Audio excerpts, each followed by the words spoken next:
All right, welcome, friends. So happy to be here for this cold, rainy, at least rainy where I am in Southern Oregon, January 1st class of 2024 for our Ayurvedic psychology sessions.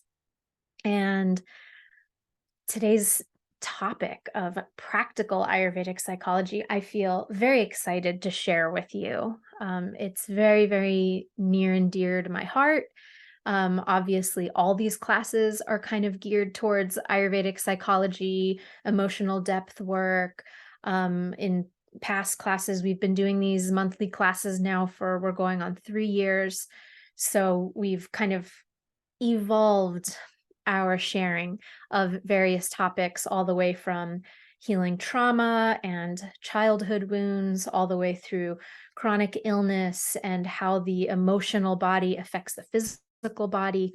So today, rather than getting into kind of the real nitty gritty of the Sanskrit terms and the philosophy of Ayurvedic psychology, which is vast and rich and beautiful and is really the foundation of all Ayurveda, which is Ayurvedic medicine.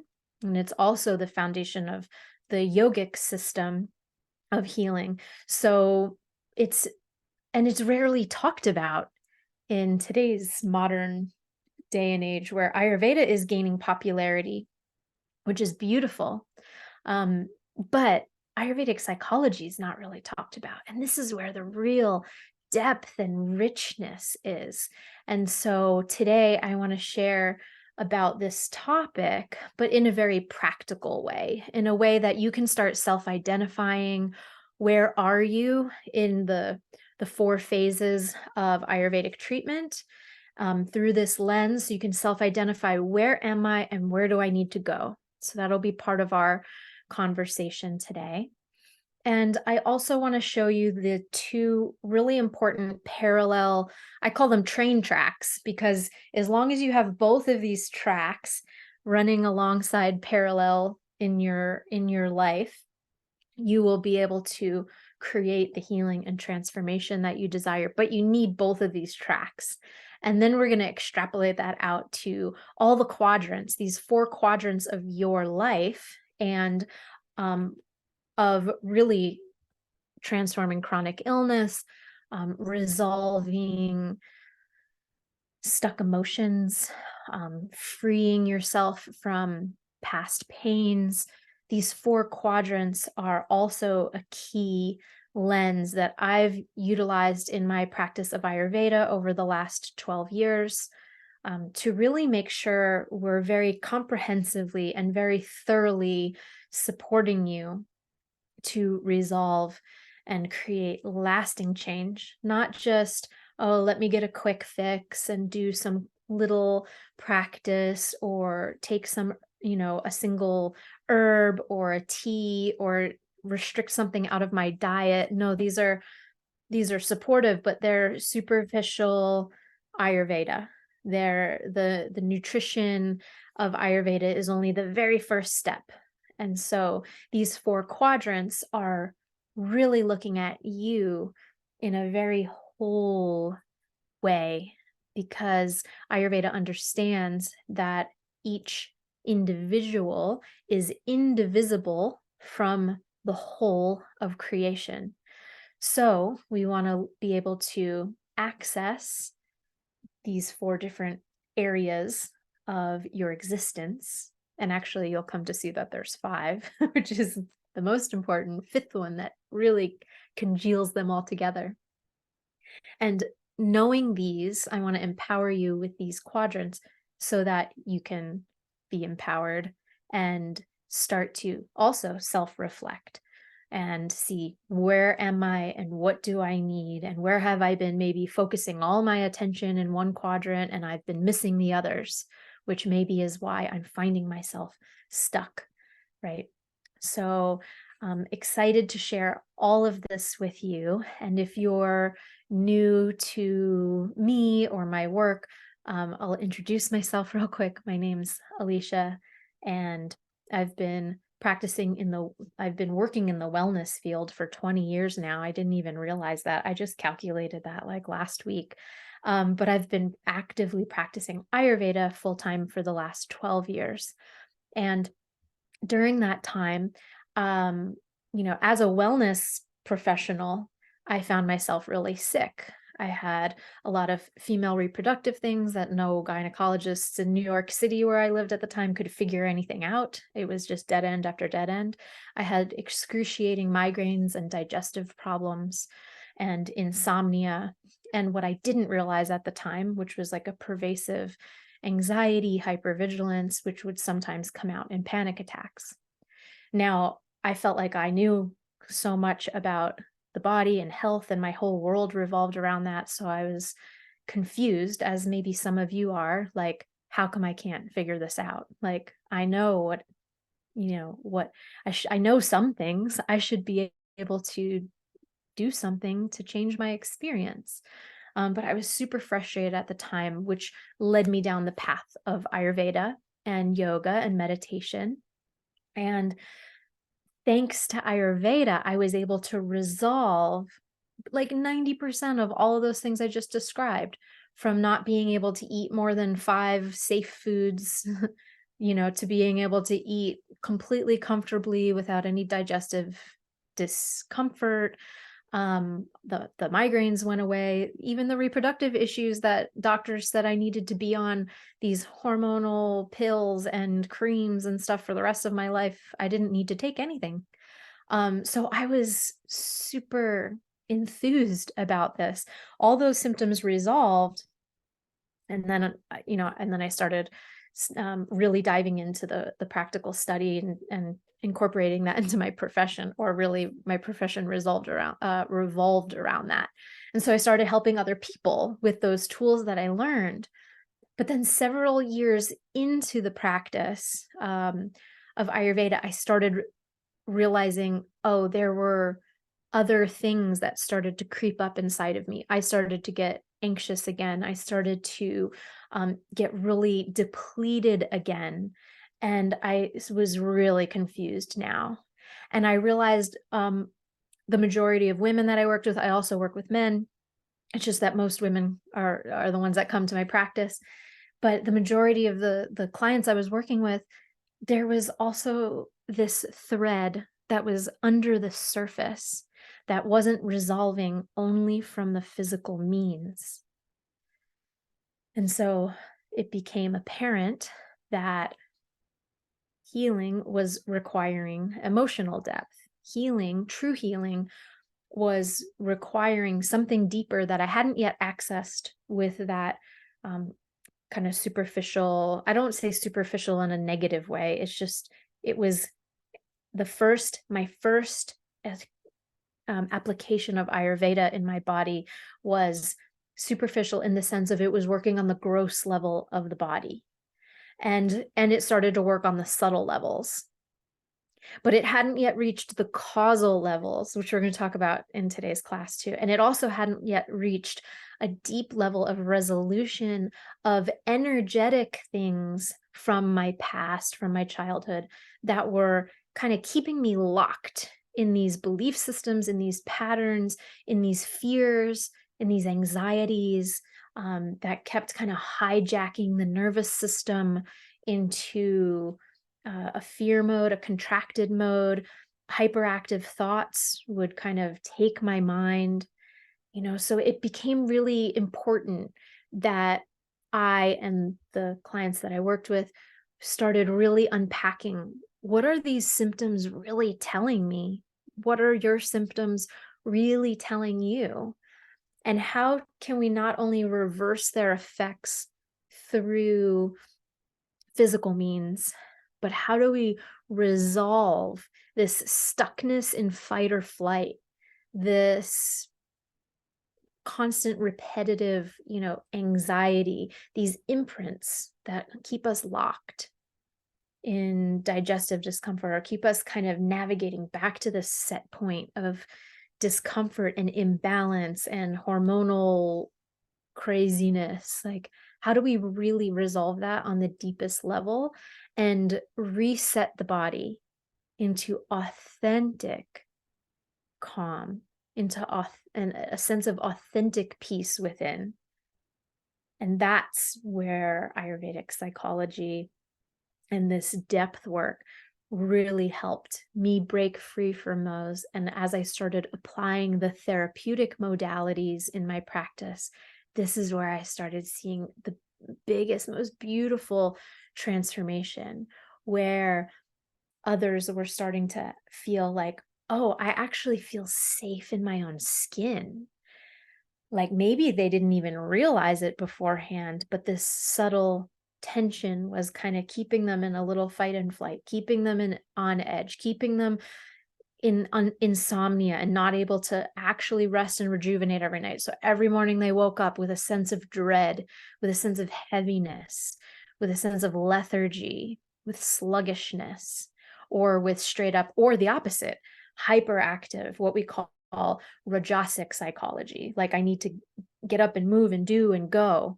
Or there was like a tamasic psychology where like, oh, I just feel so heavy and dull and I can't even think clearly.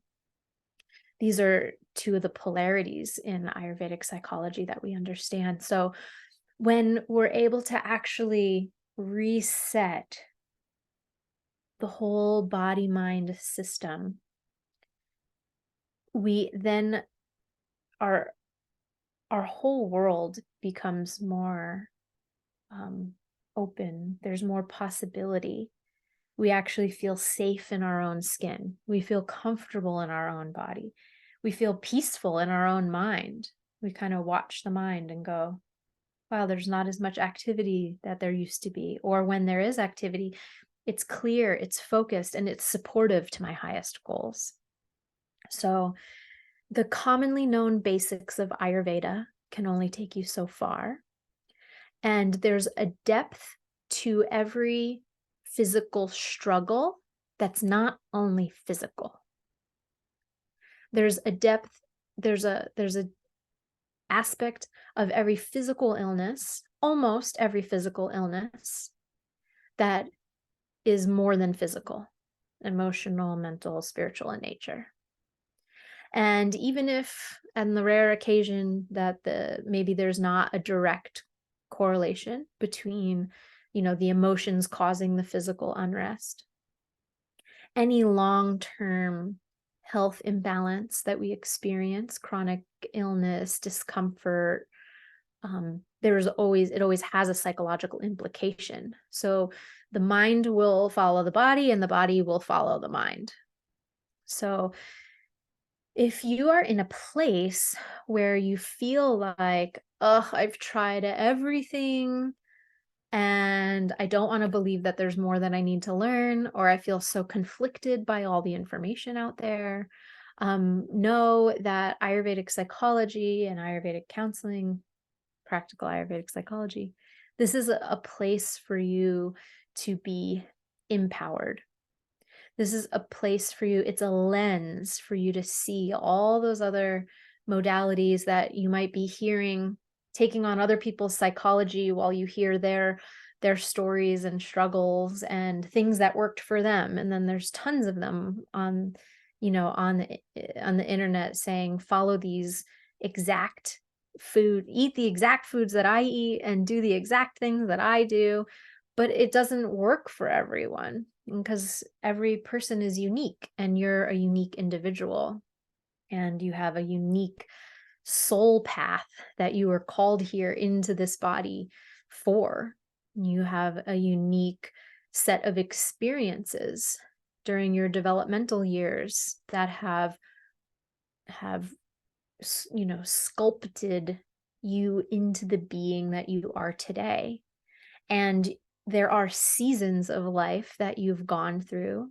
There are chapters of life that you're going through, and you might start to be sensing that a season is ending and a new one is about to start dawning, and you're not sure what that shift is. But I will say that the things that I'm going to share with you today are particularly supportive of that season of I don't know, and I'm confused and I'm disempowered, that season is starting to come to a close. And there's a season of I can, I will, I must on the horizon. And that's where these tools and this, not even tools, it's beyond tools, it's a lens for you to empower you into the dawning of this new season that might be calling you forth right now.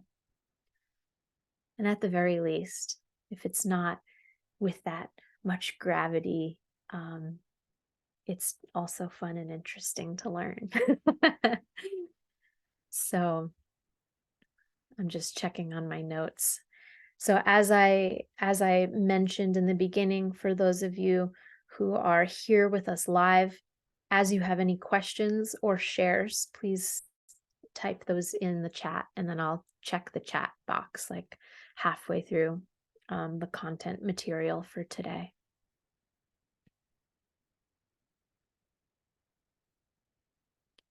So just a little check-in before we get into the lens, the main points of our class today. Just a little check-in for you. So how is what I've shared so far like impacting you personally? Like, where are you at? You might grab your journal and write down. You might type in the chat, or if you're watching this as a recording, you might share in the comments below. What are you noticing right now in your physical health? Like, what symptoms are you struggling with? One, like I told you, for me, I was having digestive issues. Well, pretty much every client that I work with has something off in their digestion. So digestive discomfort, inability to digest certain foods, poor elimination, sluggish or overactive bowels, or something like IBS, which alternates back and forth between the two. Maybe you're having severe like food reactions or food sensitivities, or just a general feeling of heaviness.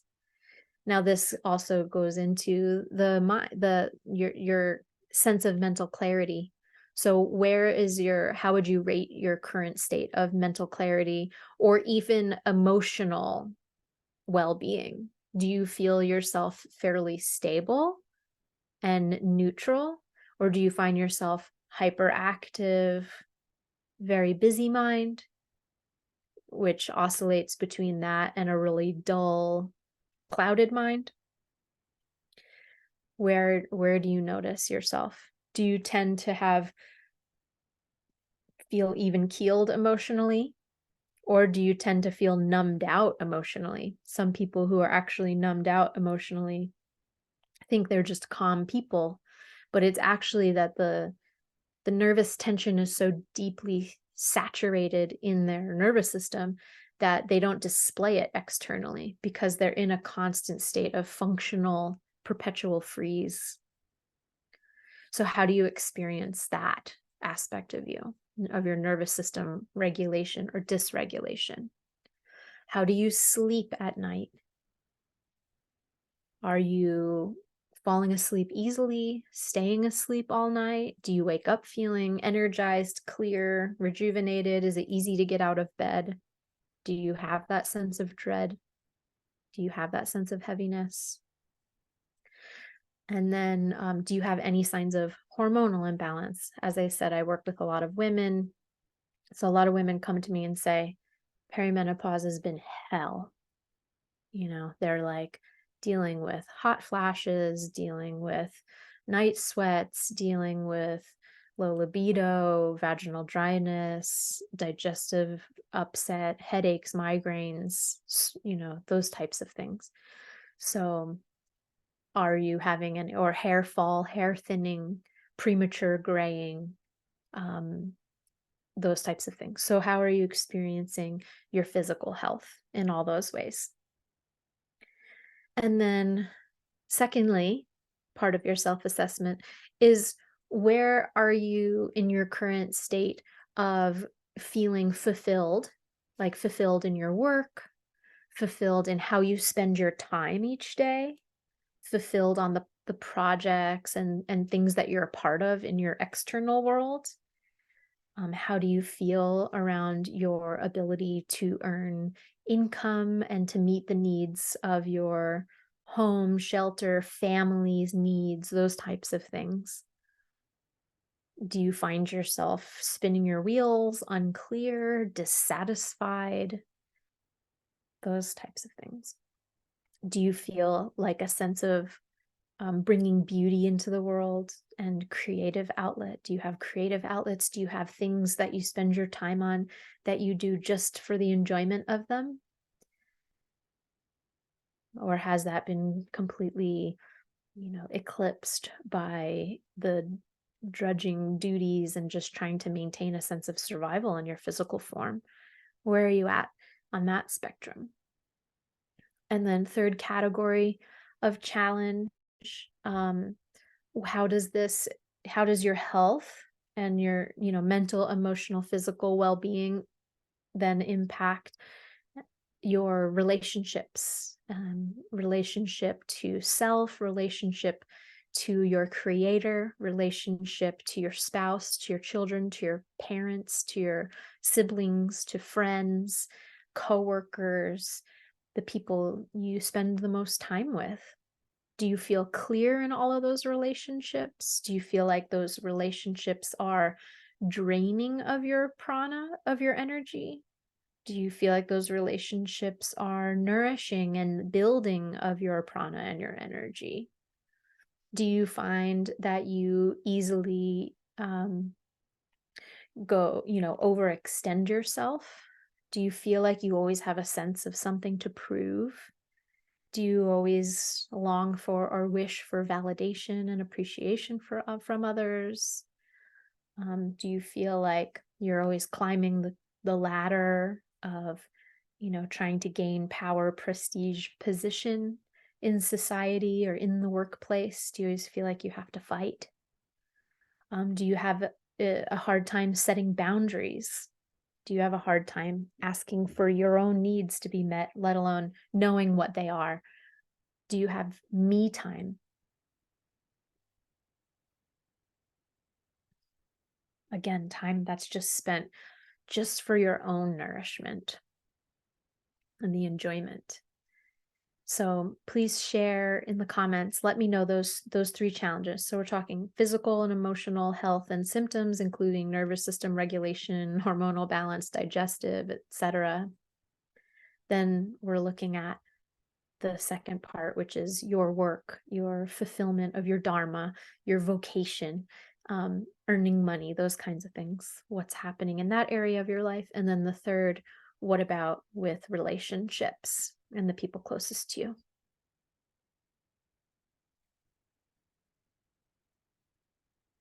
So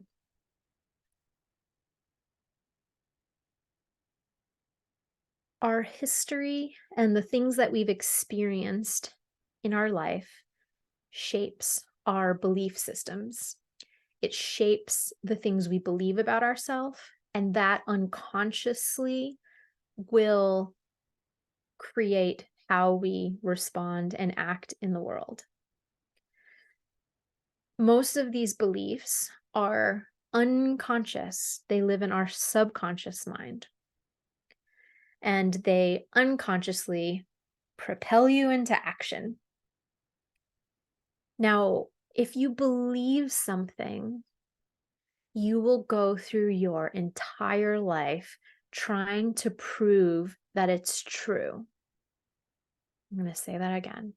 If you believe something, you'll go through your whole life unconsciously proving that it's true.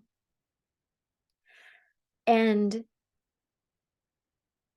this shift of seasons that I was talking about is a shift of season from I am at the mercy of my current health, of my current body, of my mind, of my circumstances, to I'm a creator of the belief systems that I hold. So it's a shift from victim and blaming the past, blaming the people who hurt us, blaming the shortcomings of our caregivers, blaming the circumstances of the world, of the society, into a different orientation of creation, of empowerment.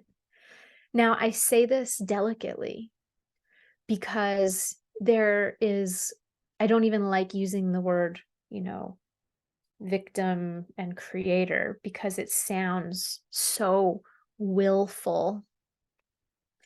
And it sounds, from a spiritual perspective, I think it sounds kind of ignorant in a way, because from the bigger picture, it's like we want to surrender to our highest and best good. And a lot of times we don't even know what that is. So, but we can trust that somehow everything is operating for my highest and best good. But I want to put that aside for a moment because, not aside, but I just want to have you consider this for a moment, because there's a sutra in Ayurveda, and a sutra is a condensed form of poetry in the Sanskrit language, in the Ayurvedic texts, that conveys a very big thought, very big topics, and it has a lot of intricacy. So a sutra is like a suture of a thread that is woven, wisdom that is woven, and it's just one little thread in this big picture of Ayurveda. But this is the definition of health, according to Ayurveda, and it goes like this: Samadosha, Samagnishta, Samadhatu Malakriyaha, Prasanatmindriyamanaha, Swasta Ityabhidiyate. The whole first part of the sutra, and I'm not going to go into all the beautiful ins and outs of its meaning right now, which I have in previous classes. You can always go to the YouTube channel and find that. But the YouTube channel, Ayurveda with Alicia. But the whole first part of that sutra is talking about the ins and outs of our physical, mental, emotional functioning in very refined ways. And then it translates into a sense of real health is not only all this physical balancing, but real health, true health, is also the ability to experience bliss, prasana, or peacefulness and harmony within our mind and our senses and our spirit. So to be able to commune with our spirit. But the thing that I really want to highlight in this particular sutra is the very final statement, which is the word swasta, which is actually referring to Purusha.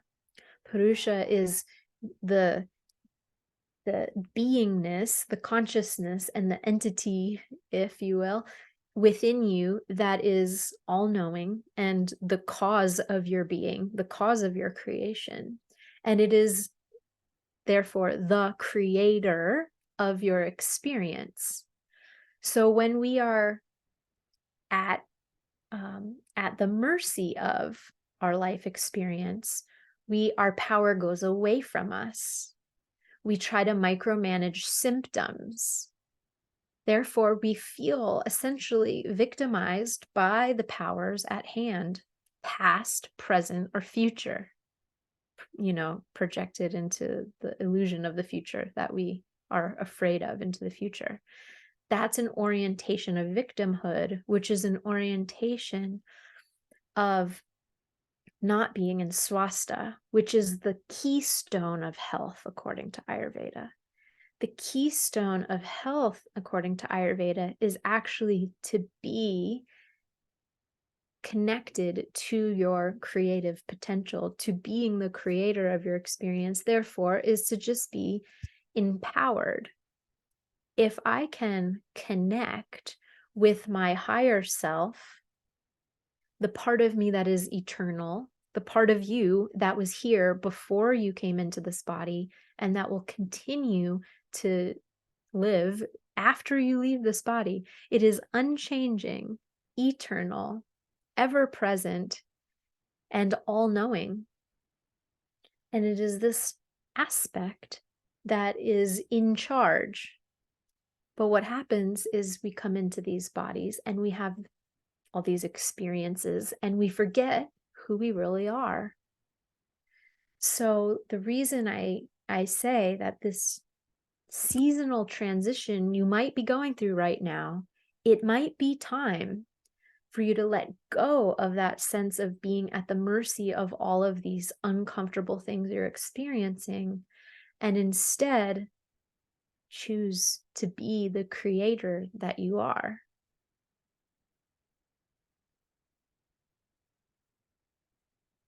I'll share a story with you as an example to illustrate this, and then we'll get into the quadrants and the points.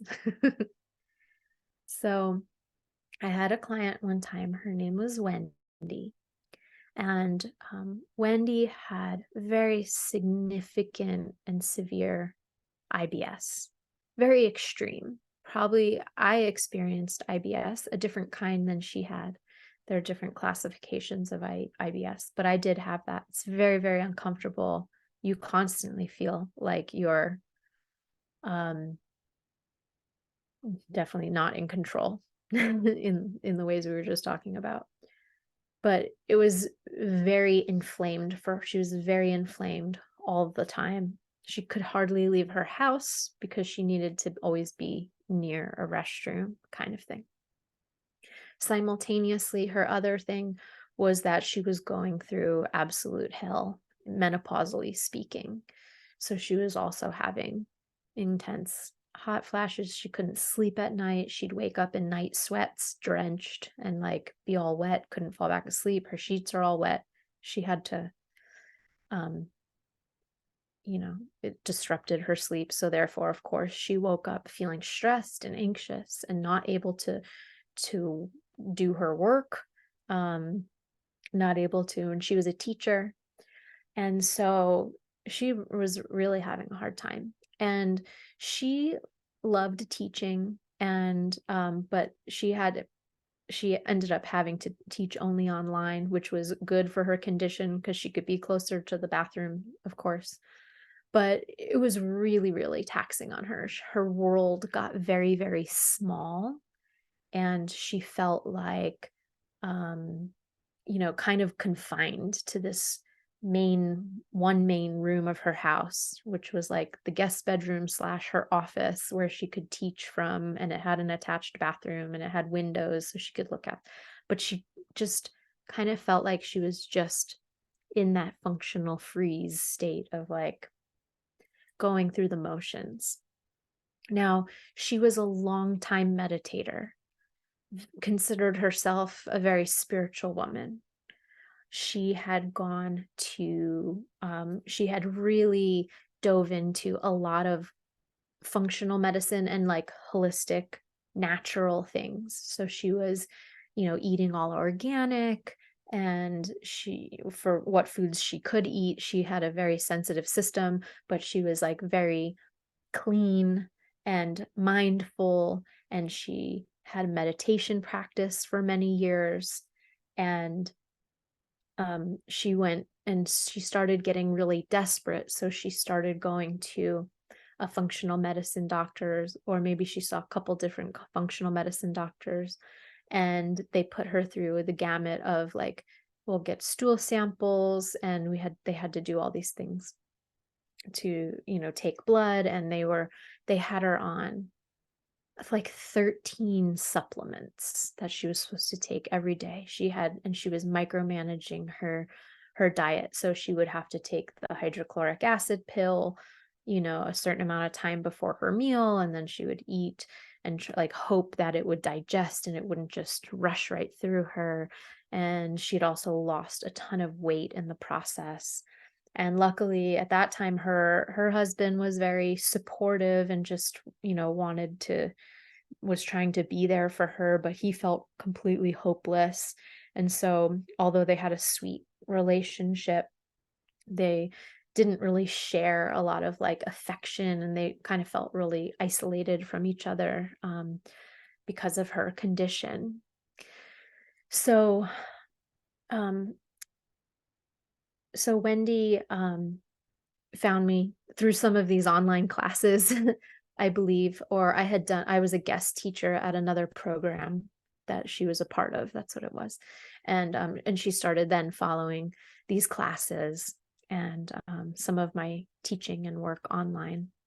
And finally, one day she reached out to me because she's like, I can't live as a victim to these experiences anymore. Like, this has to change. And I don't know why I know this, but for some reason, I feel, and at that time, I wasn't even talking about Ayurvedic psychology yet. Oh, maybe I had just started talking about Ayurvedic psychology, but she just felt, because she was like a spiritually oriented person, she was like, I just felt really drawn to your approach, and I'm not totally sure why. It didn't make sense to her mind, but it spoke to her heart. It spoke to her soul. It spoke to something deeper in her.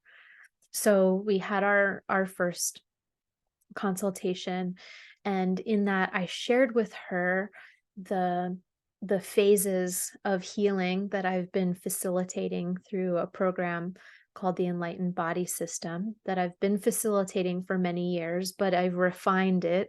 Every year I refine the curriculum and I facilitate it now only in a one-on-one kind of way. So I worked with her for 6 months throughout the Enlightened Body process. And we went through the phases, which I just want to go off on a tangent and tell you all about right now. But I'll say that for any of you listening to this call, if you're here live or if you are listening to this as a recording, there'll be a link that you can click. I'll give you my calendar link, and I'll gift all of you a time on my calendar if you want to explore if the enlightened body process is the right thing for you, and can help you. And then I can kind of break it down more specifically to your needs, again, because it's not just the same steps for everyone. It's an overarching phases of healing that need to be facilitated and refined for each individual differently. So, so anyway, back to Wendy. So with Wendy, she joined, and not joined like a regular program. It was, she worked with me one-on-one for the 6-month program. And after the first month, 90% of her digestive symptoms had calmed down, had resolved, and the hot flashes stopped, all within the month 1 of 6. So after just the very first month, she resolved and had calmness in her digestive system, and she could sleep at night. So as you can imagine, after just 1 month of having that be the foundation, everything else now had a place to grow from. I always equate our health of our wellness of our body and mind as just like gardening. So there's seasons, there's different seasons it goes through. But there's also, we need to be active participants in the cultivation of the soil and giving the soil nutrients, giving the soil rest. You know, here at we have a little Ayurvedic farm here in Southern Oregon, just a small little 3-acre farm and 2 pet cows. And and so we nourish the soil with the cow patties, because that's one of the best fertilizers, and we cover it with straw, and that gives the soil rest, and it allows the nutrients to really absorb. So in that way, even though we're not active farmers in the sense of like, I'm not trying to dominate over nature and tell nature what to do, which some farmers do, but more so as Ayurvedic practitioners, as someone who's wanting to be a good gardener of health and wellness.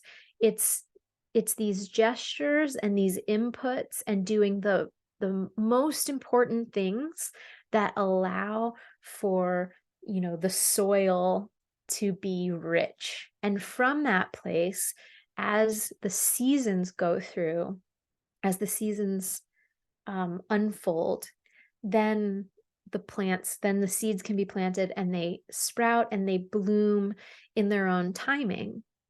And this is why I think 6 months is a beautiful time period, because it allows for the foundation to be laid. But even when just the foundation is being laid, like that first month in Wendy's case, there was a drastic reduction in symptoms, which allows her to feel more at peace to go through the rest of the process from a real place of like being nourished. And so when we can nourish our body and our mind, it creates that great foundation for the growth and the transformation and the change. But that's what I'm saying is the difference between, you know, a victim, which I think is a very important part of us. I think it's very important to not minimize the part of us that has been victimized. We have to validate that part of us. We have to grieve and acknowledge that part of us, exists. But we also have to make sure that it's just the part of us and not the whole aspect of us that's leading the way. And that's what I mean when I say there's a shift from victim to creator.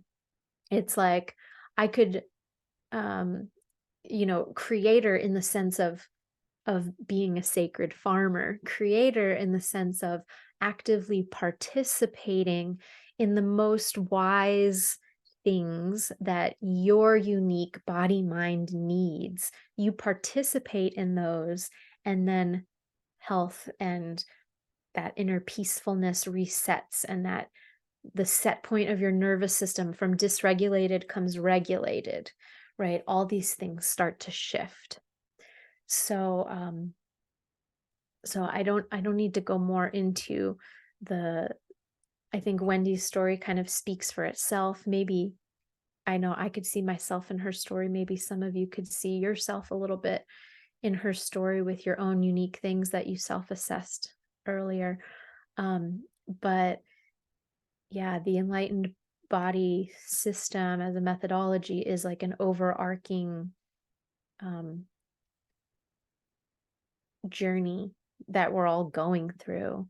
But Ayurveda and Ayurvedic psychology teaches us how to refine it and facilitate it for our unique being. And so again, if I extend my calendar to you, you can click that link. If you want to book a one-on-one time that you can explore that and see how this would work for you as an individual.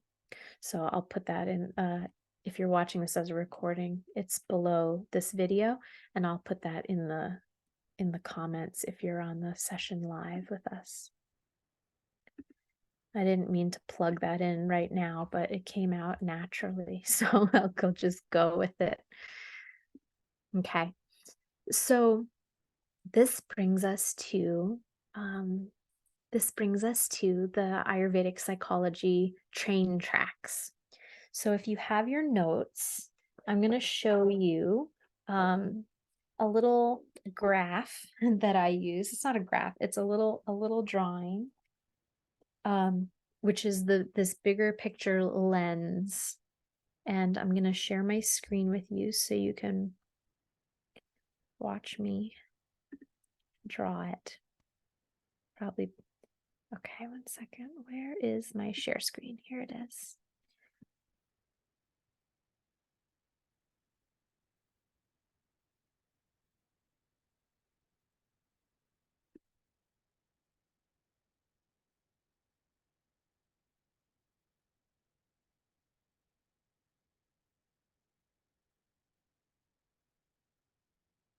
All right, there it is.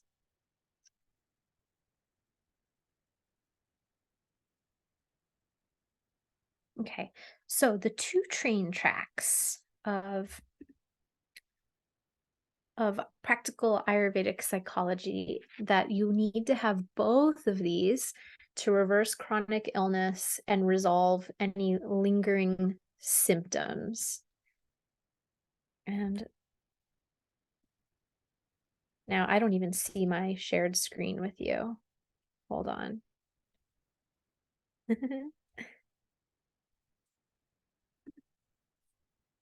Oh, here it is.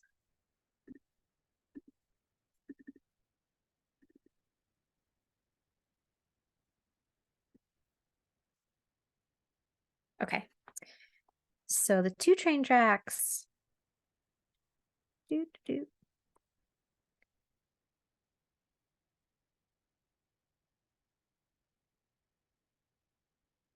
You can draw this down the center of your page.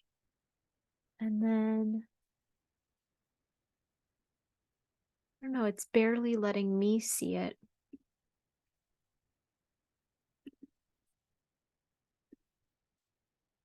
Can everyone see a green line down the center of my page? No. Okay. All right, let me stop share and I'm going to restart it.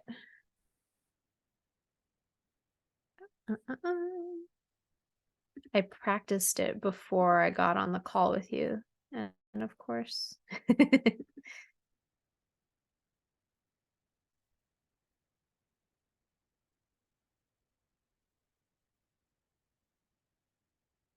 All right.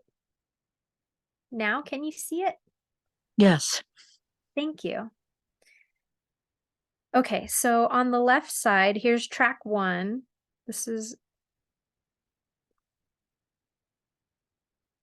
the inner and the outer. By the inner, I mean psychological. And by the outer, I mean behavioral.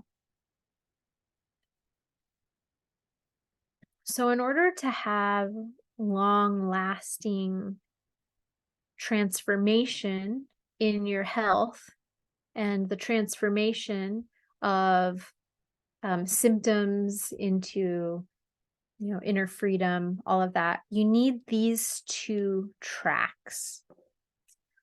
So the psychological is your inner world.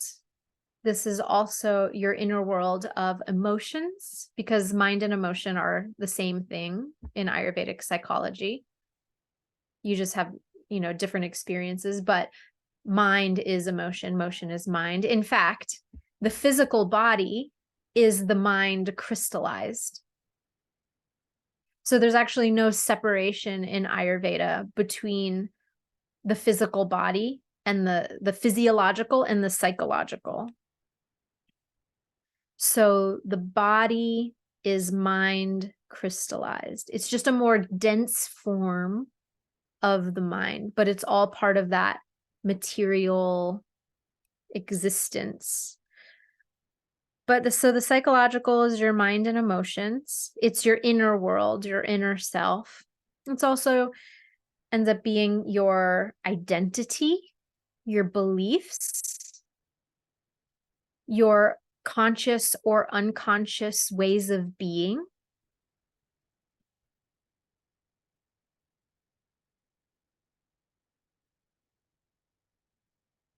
And then the behavioral are the things that you do. So this is your rituals, your habits. These are the things you do.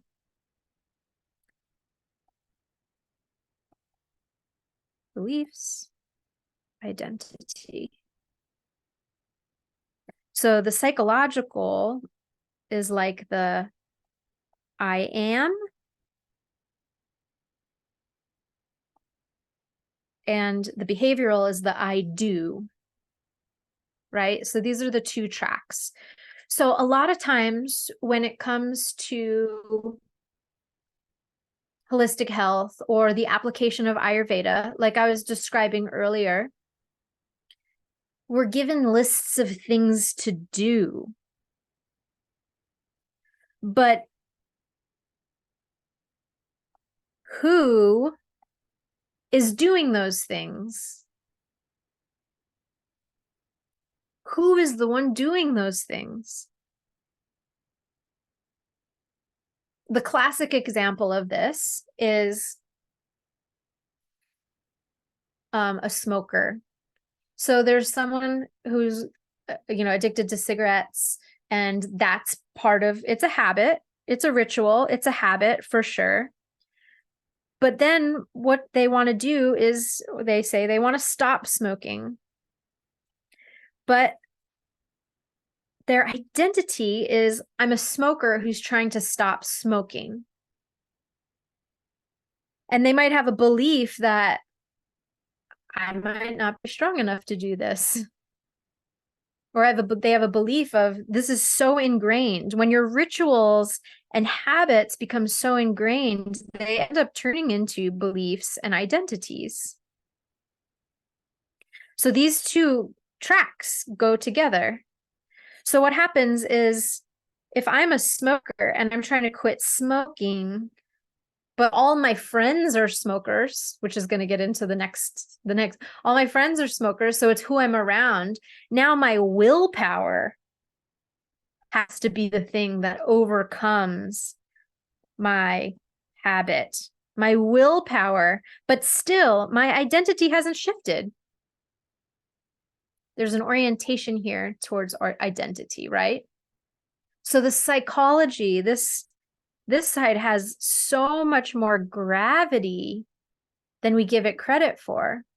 Because if I'm someone who identifies as not a smoker, if I'm someone who identifies as, what would be the opposite of a non-smoker? I mean, sure, we can use non-smoker. It's a negation, but it works for the purposes of this example, right? So if I'm just someone who's never smoked a day in her life and I can't stand the smell of smoke, if I go to a place where other people are all smoking, do I have to use my willpower to not do that habit? No, because it's part of my identity. I can be around people who are smoking and I have zero impulse in me to take that on as a habit or to do that thing, because it's not who I identify as. And it's not part of my belief system, because I have a belief system that reinforces from my history that says, I actually just feel best when I'm breathing fresh air. That's a belief system. I feel best when I breathe fresh air, and I identify as a non-smoker. So when I go and I'm around someone, or if someone tries to convince me to do this thing, oh, you should really smoke. It gives you energy. It makes you poop. It does something that benefits them. It works for me. But you're like, yeah, but the benefits don't outweigh the risks here. That's not my belief. I don't share that same belief system as the person who identifies with it.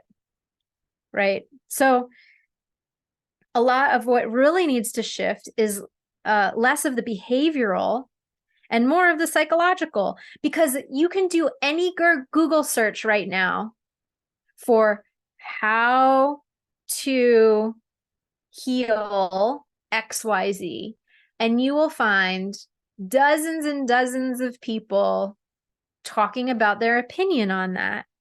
And all those dozens of people will all have conflicting information that will drive you crazy, because one person says you should do the all meat diet. No, you should do the all juice diet. No, you should do the all raw vegan diet. No, you should do the all fat diet. It's like they're completely conflicting. And that's just the nature of the world we live in. It's hypocrisy and conflict. But if you can purposely choose some beliefs, also not just choose the beliefs consciously, but actually resolve the hidden beliefs which are formed from our history, from our past, from our experiences. If you can resolve the ones that are actually no longer supporting the identity of who you're becoming, Then your habits and behaviors, now I need a new color. Your habits and behaviors become a natural extension of who you are. And we all know by now that our subconscious mind, that our subconscious mind is responsible for 80% or more of our actions. So our conscious mind, that 20% of the willpower that we try to use, it's always going to fail us at some point. The willpower is always going to be overtaken by the environment and by the influences, which brings us to the next. So basically, this chart that I just showed you, the 2 tracks, I'm now going to draw a line, and you're going to see how it becomes 4 quadrants. So now we have the inner, inner, outer. But now we have also me and we. So the inner says, I am, and I believe. And this can be conscious or unconscious. Most of it's unconscious. We don't even realize, we probably couldn't even state the I am or the I believe, but it's like a subconscious thing that propels us. But in essence, it's still the individual me. This is just I. Where the inner, when we come into the collective now, which is the we, now we say we are and we believe.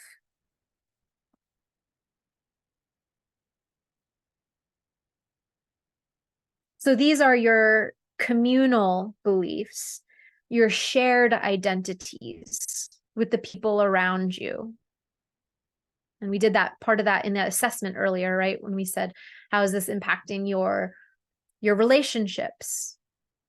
So these are, the we is your relationships, your closest inner circle of relationships, you and your connection to your creator, you and your connection to your spouse or your children or the people most close to you, then your family, your extended family, your community, your coworkers, the great society out there, right? There's kind of these rungs that I imagine them as the closest to my inner circle, and then they get further and further out. But they're all still a part of the we, conscious or unconscious. So that's what I was saying. The willpower of I do will always be overcome by the collective belief systems of the environments that you surround yourself in. However, well, let me finish these quadrants. So I do, and these are your rituals, behaviors, habits. And this includes like the things that you, like the herbs that you take, the diet, the herbs, exercise, sleep, all your habits and rituals kind of around those things that you do every day.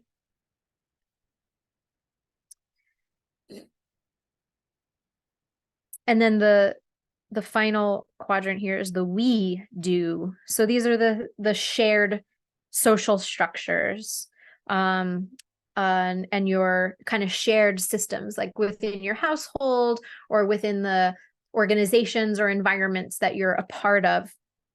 This is like the way you work, your recreation, and your relationships in your life. Spiritual community, would have a set of belief systems over here, and then there would be things that they do together. All that being said, still, no matter what, this quadrant holds the most gravity. Because again, if you excavate the inner caves of your own experience, of your own inner recesses of your subconscious mind. And if you are open-minded enough to like unlearn certain things that are no longer serving you and start to consider new horizons, new possibilities, it fosters and cultivates this sense of who you really are. Because you were too young, in the developmental years, Ayurveda understands that your subconscious mind is developed in the first 7 years of your life. And of course, the first like 18 years of your life is really influential and measured, even in Western science, through the ACE study, the Adverse Childhood Experiences study that followed tens of thousands of people over decades of their life to understand how adverse experiences in their childhood impacted their health and their total morbidity and mortality, meaning how many diseases they experienced, how much illness in their body, and when they died, how young they died, or if they died too soon, including mental illness. So this has even been studied in Western science. This isn't just, an Ayurveda thing, but Ayurveda has been teaching this for thousands and thousands of years and understood this, that it all comes back to here. So if we can upgrade some of those imprints that were given to us in those developmental years, before we had a choice, you didn't have a choice when you were young, defenseless, developing. You didn't have a choice per se on how you were raised, and therefore how you learned how to adapt and cope with your environment. So if you're having physical health imbalances and challenges, this is the hidden chamber of transformation, because you could be doing lots of different things in the categories of diet, herb, exercise, sleep. But if it hasn't seeped into this deeper sense of belonging in your body, can you feel in your nervous system how how would your life had developed if you had a sense of safe belonging, your whole upbringing? None of us have that in this society, by the way. Whether it was overt or hidden, experiences, traumas, or just imprints, we're a world, a society of like kind of disembodied. We're all spiritual orphans and disconnected from our ancestors, disconnected from our roots, disconnected from our soul. So that sense of belonging is one of the core pieces here. Well, how do you get that back if you didn't have it growing up? This is what Ayurvedic psychology remembers for you. Literally, these different parts of ourself that have been fragmented and scattered, it brings them back to you. It remembers. Like if my arm was cut off, it was dismembered, it is put back in, remembered. Isn't that an amazing word, remember? Forgetting something that was forgotten, yes, but actually reorganizing, remembering these fragmented parts of ourself that had to be, that were frozen in time. And this is a gift that Ayurvedic psychology gives us, this ability to go deep into these places of who am I really? And then to have enough of the philosophy of the mental understanding of like, what are the beliefs that I want to choose for my health and well-being? And how can I realize those? Not just think those in my conscious mind, but realize those in the deepest recesses of my existence, because of the swasta that we mentioned earlier.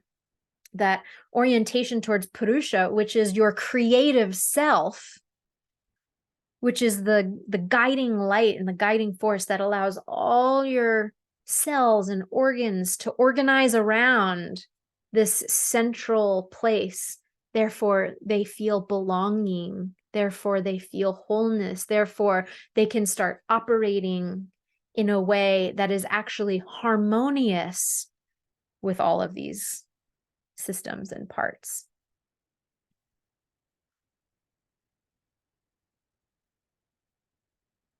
So I want to give you, there's so many different directions I can go with this, but I want to show you, I told you that there was a hidden quadrant that transcends the quadrants.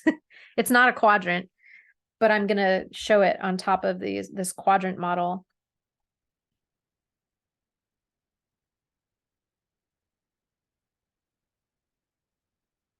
Which is the central aspect of Ayurvedic psychology, which all of these other pieces, come on, do I have the color? Ah, here we go. Which can influence all these other pieces in a beautiful way. So it's this. I'm drawing a spiral for a reason. It's a messy spiral, but I think you'll get the picture. This is spirit. This is that aspect of you that is beyond the body, right? We talked about the gross, the subtle, the causal. I can't get into all those terminologies at this second, or I'll go out too big on a tangent, but those are all part of the fabric of your existence in this material body, in this physical form that you're in.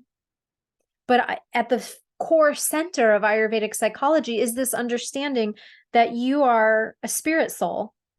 You are a spirit. You are the capital S self. And in Ayurveda, we spend a lot of time cultivating what we call sattva to help empower each of these quadrants in a way that will support the overall resolution of your healing and of the issues in your tissues.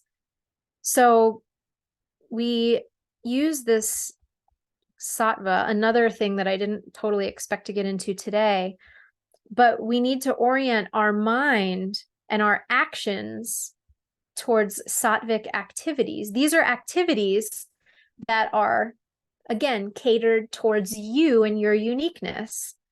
So sattva is essentially embodying the most harmonious, it's the most harmonious thing for you to do depending on the time, place, and circumstance you're finding yourself in.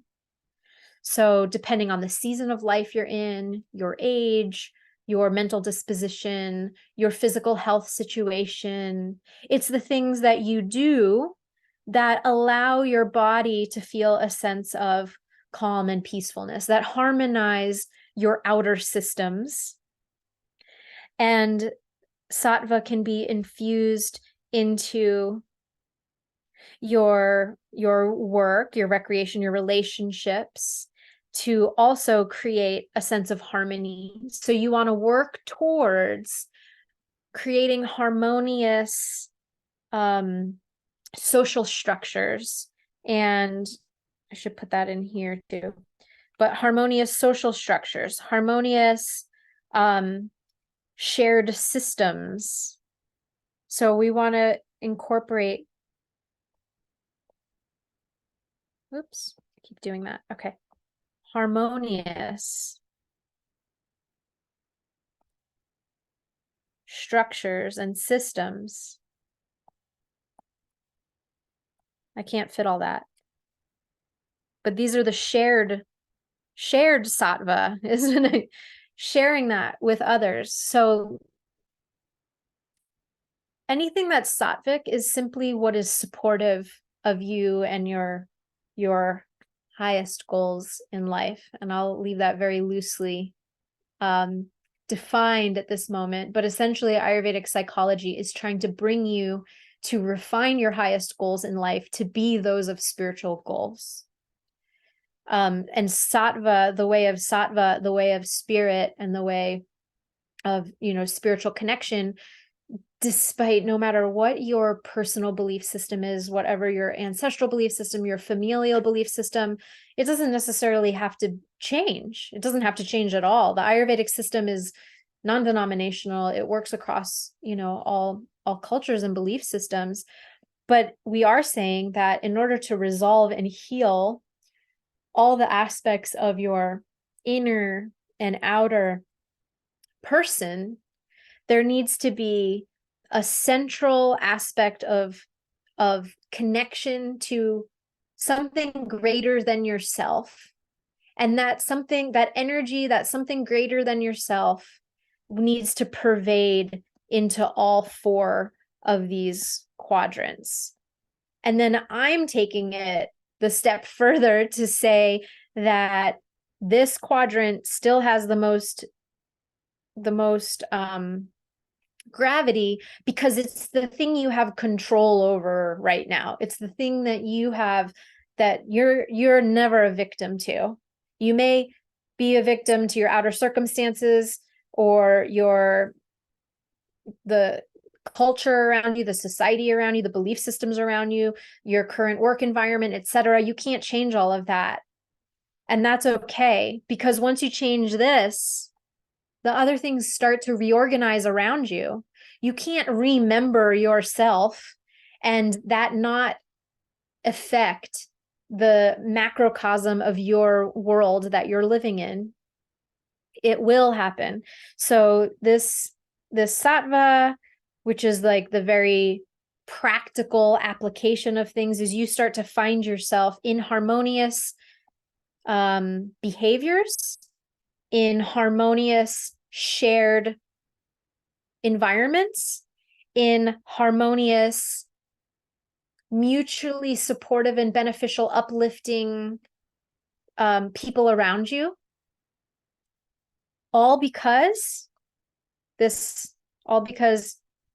inner transformed and upgraded, and the spiritual aspect was able to then seep into and affect all these parts. But it's if you have to start, quote unquote, start somewhere, it starts with what's in your control right now, which is the only reality is this here and now moment.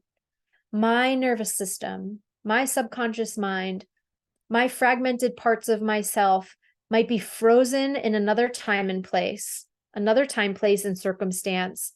And it might be reliving those as a ghost, but it's actually not really what's happening. And therefore, how can I bring those parts of me, catch them back up to what's real right now, so that they don't have to be suffering anymore? And therefore, my cells don't have to follow suit anymore. This is Ayurvedic counseling. This is Ayurvedic psychology. So,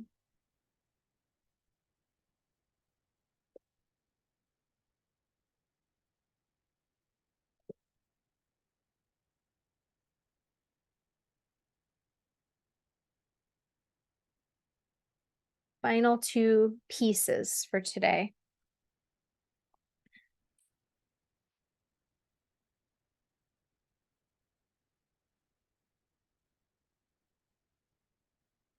Four stages of Ayurvedic treatment.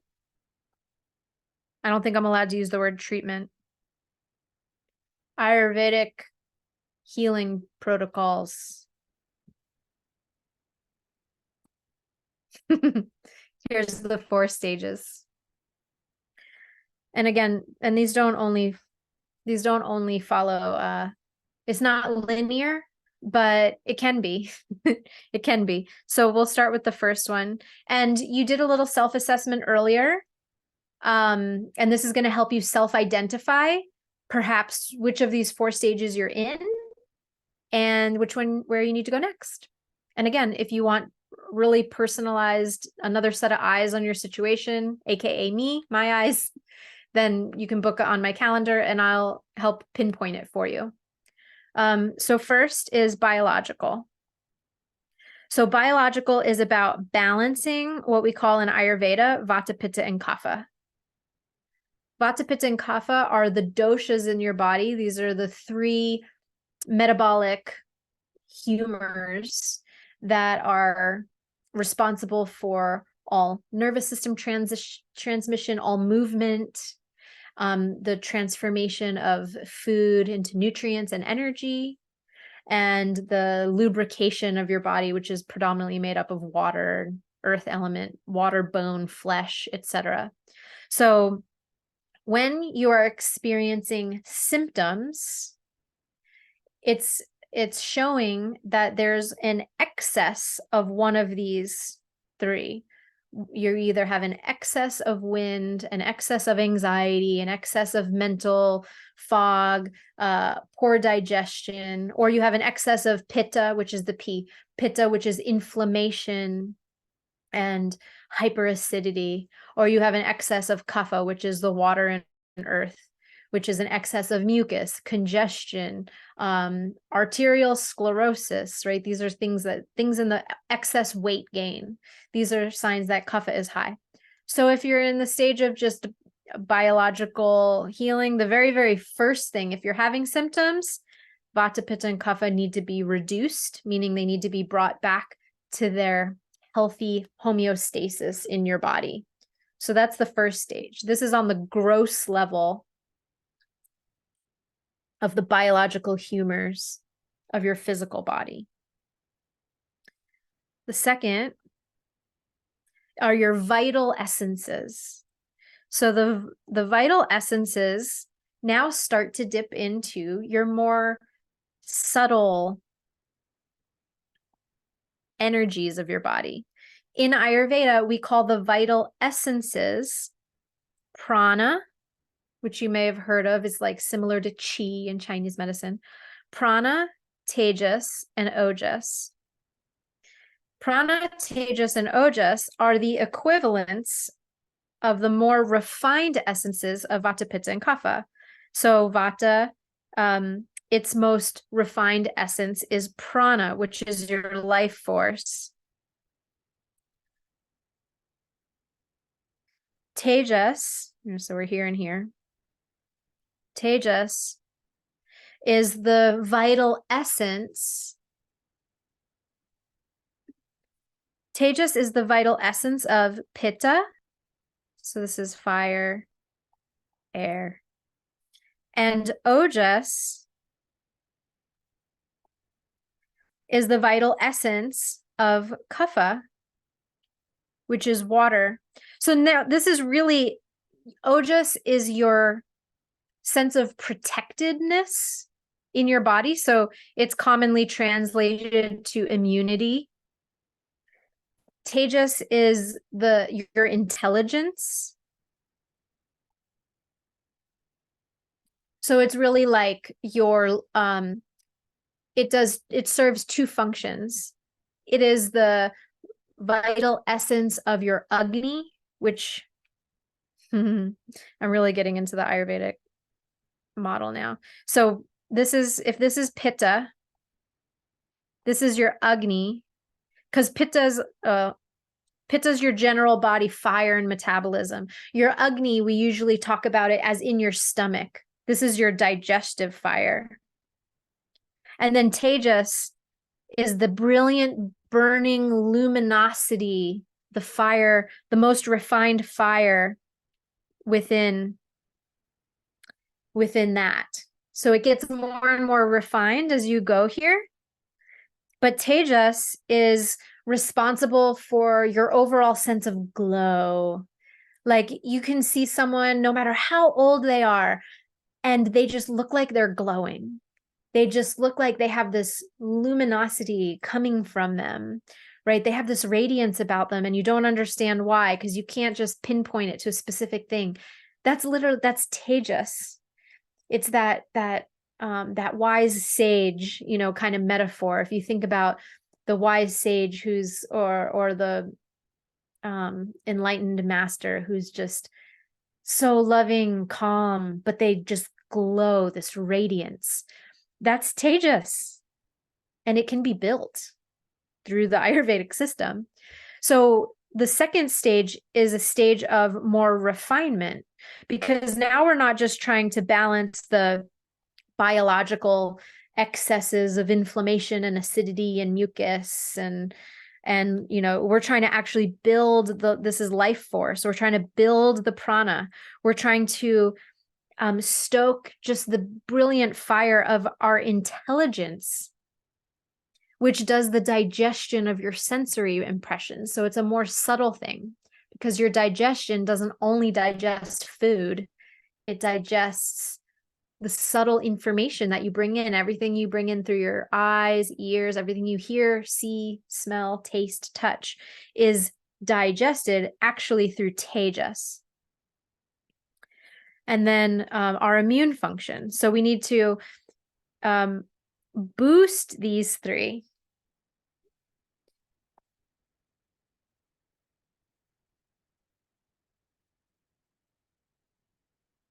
Got to make space. I wish they had a bigger eraser on the iPad.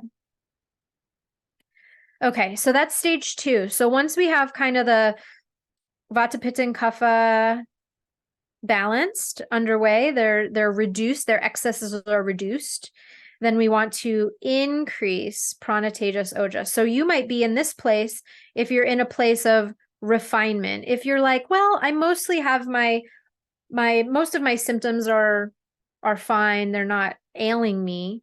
Now I just need to build my life force. I don't have that glow in my eye. I don't have that luster in my skin, right? So now that brings you to that next stage. Stage 3 is called is where we harmonize the mind and the senses. So our emphasis here is on sense impressions. And again, now we're getting into more and more refinement. So now we're harmonizing the mind and senses. And now here, everything you bring into your 5 senses is food. So this is where we get more refined and say, I need to harmonize my mind. I need to cleanse my mind, because there's actually mental ama. Ama is a form of, becomes toxic. It's accumulated waste. It's stuff that we don't need. All kinds of impressions come into us. Like, for instance, I had a very acute experience of this when I went to a 10-day Vipassana meditation retreat. And you sit for 10 days in silence. You're not allowed to bring a notebook. You give all your phones and books and stuff to them. When you walk in, they lock it away in a vault. You don't make eye contact with anyone. And you just sit for a completely silent meditation every day for 10 days. And during that time, I didn't realize like all this stuff kind of bubbled to the surface, because it's just like when you're overeating, your body can't cleanse. When you're over stimulating your senses, your body has no time to digest them. So they just start to reside inside of you and they don't get processed.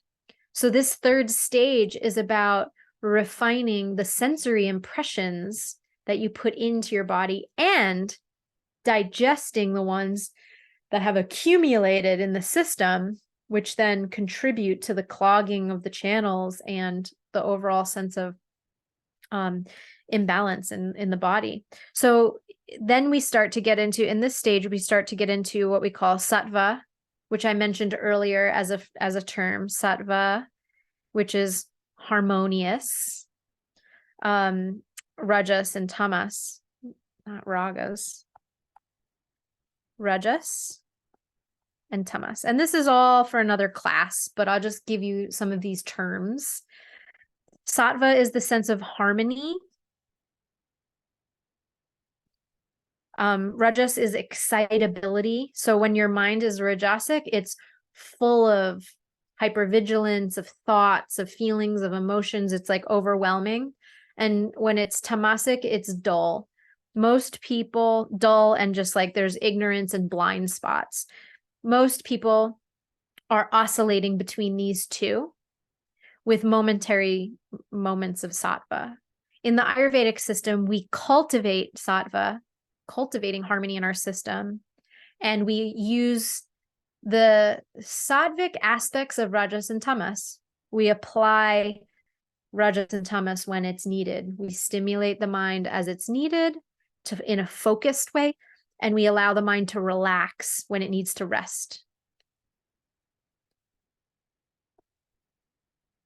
So you might be in this stage if your symptoms are more or less under control, and you feel a strong, your body feels strong, your immunity strong, you have a luster and a glow in your eyes and your skin, you feel, resilient in those ways.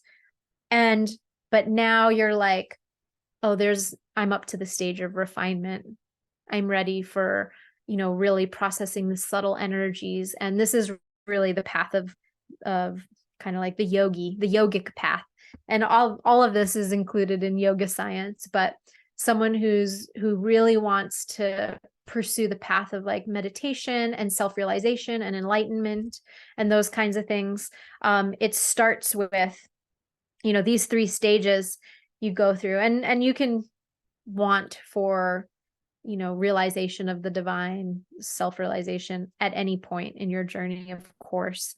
But stage 3 is where it becomes a little bit more tangible in the realizing, because you're slowly filtering out, you're only allowing in what's most supportive for your highest goal again. So it's like you're really protecting your prana. You're not wasting your prana anywhere. So this is a really refined place to be. And then the 4th stage, well, I guess I just said that. This is the 4th stage is to basically cultivating spiritual connection. So the 4th stage is enhancing consciousness. And the symbol I have for this one is that same spiral that we used in the other diagram, because all of these are, like I said, it's not linear per se. There kind of is some gross basics of like, yeah, okay, biological, vital essences, and then, impressions, more subtle. It gets more subtle and subtle. But really, you may find yourself needing all of these simultaneously, which is totally fine and valid. And that's why I say all of it is actually raising consciousness, cultivating spiritual connection. And it might look like, 1 goes to 2, goes to 3, goes back to 1, but it doesn't quite go back to 1. Maybe it goes to 1 in a new way now, where you have, hopefully this isn't too cramped. That makes sense. I'm kind of just trying to draw a spiral where it's like 1, 2, 3, doesn't go back to 1. You never go back to where you started. Even when you're on the journey of healing and you feel like you reverted back, you've still grown, you've still raised your awareness, you've still refined things. So it's never going back.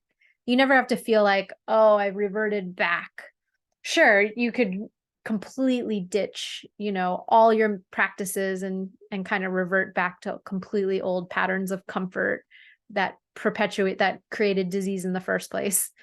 But you can't actually reverse time. Therefore, you're still a little bit of a new person, no matter where you are. So the raising of consciousness is that way. It's like an upward spiral where sometimes you might feel like you're revisiting some of the same things, but it's still becoming more and more refined as you go.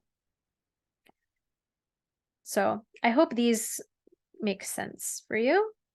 And I want to wrap up with this final statement to kind of tie in that first quadrant that we talked about, being the most important, the I am, the identity, the beliefs. So this is my practical takeaway for your practical Ayurvedic psychology today.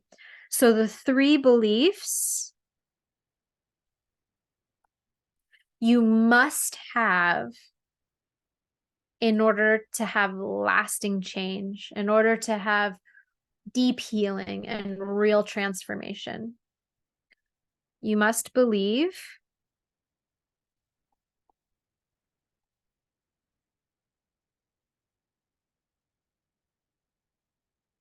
there needs to be a sense of urgency. It must, and it must change now.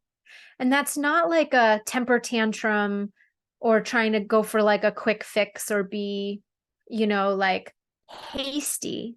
There needs to be an inner prompt in you that I'm very clear. This season that I have been in, it must end. It is ending. And I'm not trying to force my will upon nature, but I can't stay in the season that is passing me. I need to wake up to the reality of what is right now. I am no longer in the season of winter. I have been in winter. I can't cling on to winter and just say, I'm only going to stay inside my house and stay stuck and still. No, the spring is here. The mountaintops are melting. The water is moving. It's time for you to move. The sprouts are sprouting. Go out there and be a gardener. It must change now is not an egoic thing. It is the acknowledgement that it's changing, and I am a yes to choosing this new season that is calling me forth, because it is just the reality of what is here right now. And in my active participation, I must change this now. I am the active participant here. I don't need to wait any longer for the perfect scenario, for the perfect, absolutely 100% steps laid out for me, because we are all trailblazers of our own path. We're all here on our unique soul journey. So you can't follow someone else's way. You can't follow someone else's steps. You can have people in your corner that help invite that authentic part of you forward. And you can borrow other people's buddhi. Your buddhi is your intellect, your intelligence. You can borrow the wise buddhi of your trusted advisors to help you navigate and make new decisions as you're, kind of like a child learning how to walk. You need the encouragement. You need someone to hold your hand sometimes. You need someone to cheer you on sometimes. You need someone to be like, oh no, you fell, but you're just going to get back up and keep walking, right? But still, you're the one who gets back up and walks. And this is that empowering point of view that I'm saying. So it's you.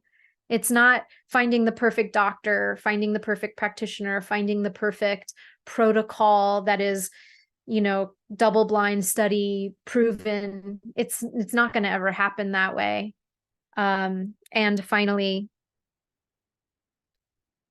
the belief, I can change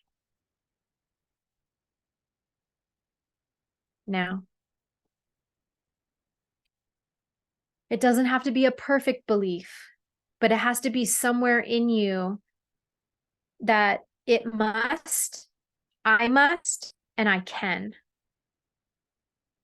This is the season of change. It's here. I'm just accepting the reality of what's here. It must change now. I am no longer willing to allow myself to suffer in the ways that I've been suffering for decades of my life.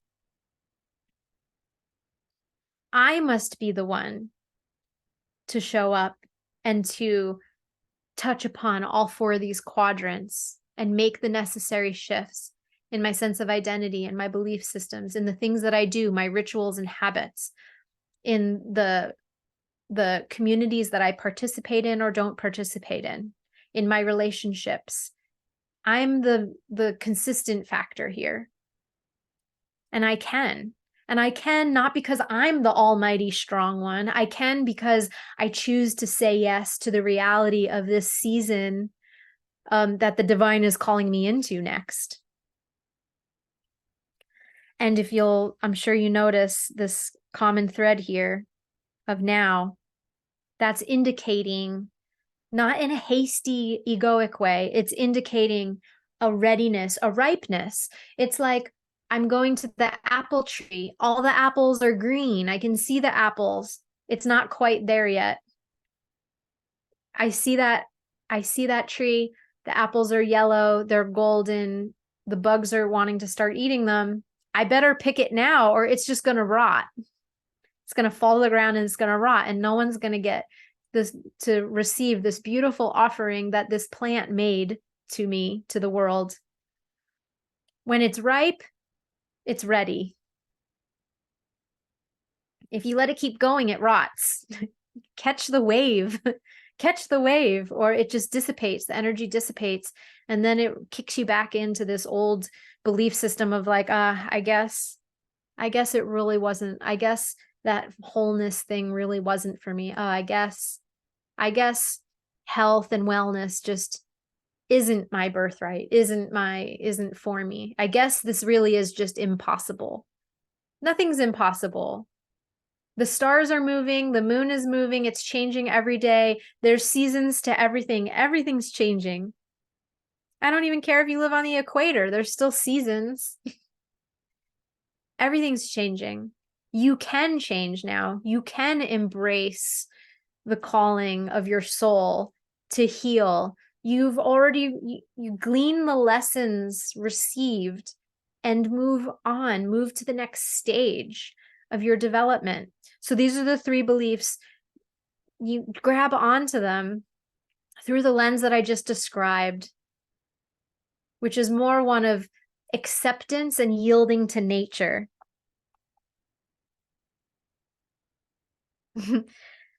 It's not an egoic thing, right? It's an acceptance and yielding to nature, but it's through the lens of wisdom. There's seasons. Don't let yourself miss the beautiful transition of the season.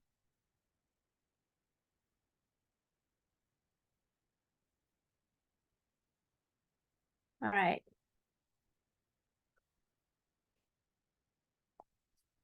Questions. I'm going to go over to the chat now.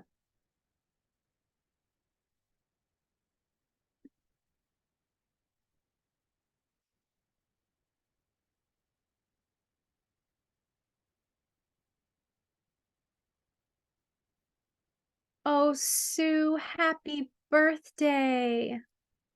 So many blessings to you, and what amazing timing to be able to connect with you on these deep healing topics with your solar return, and like you said, working through embryonic trauma and digesting life.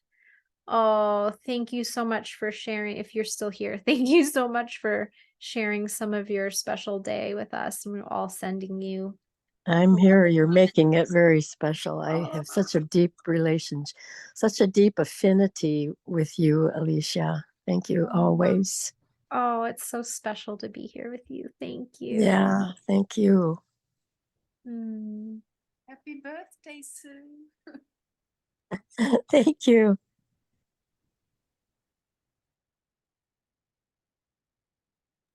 Of course, in our true identity, like Alicia was just saying, we have no age, do we? Yeah. So, so my highest belief, my deepest belief, my most active belief is I don't have an age. I'm timeless and eternal, and ancient and the ancient one and the eternal youth all at the same time. Oh, I love that. Thanks for adding that in. I think many of us share that belief.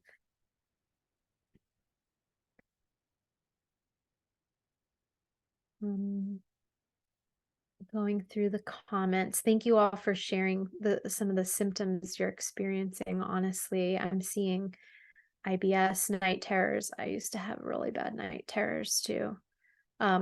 Fluctuating blood pressure, stress, heart issues, low energy, balance, easily disrupted.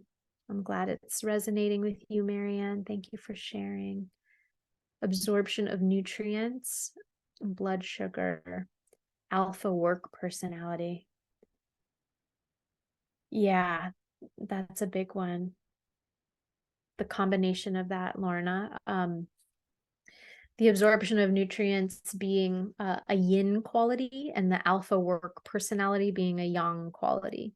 So in Ayurveda, we don't really use those terms. Those are Chinese medicine terms or Taoist terms, but it's similar to the solar and the lunar that we talk about in Ayurveda.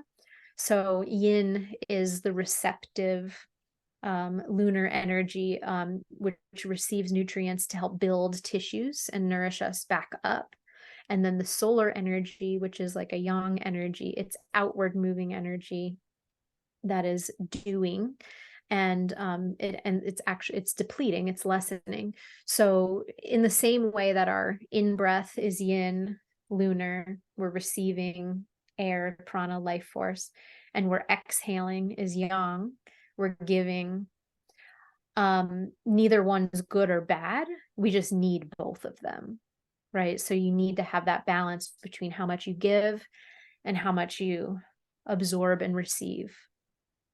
Lorna here. I have a question in relation to that. So it's like I'm being depleted on both ends. I don't absorb well, but I'm giving out a lot of energy. So that's a lose-lose, right? Yeah. So I mean, you're saying you're trying to absorb but you're not able to, or you're just it's all out, going out.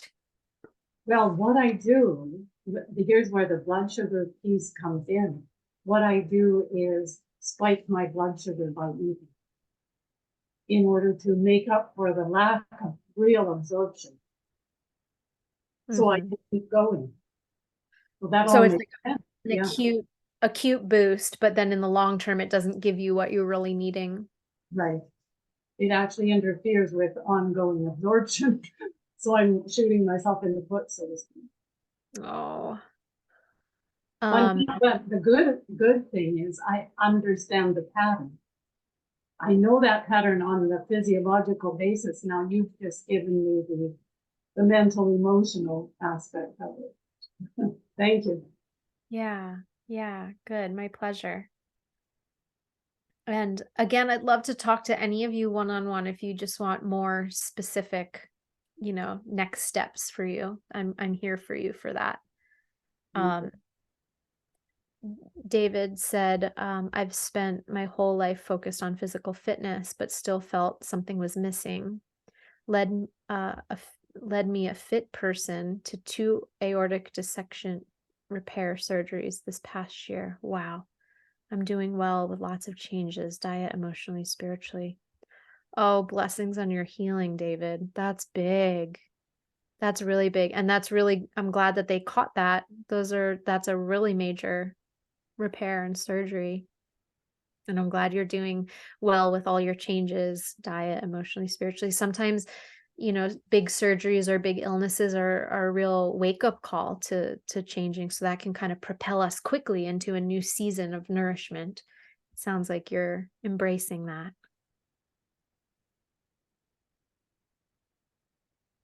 How do you know? Can you hear me all right? Yes. Bella?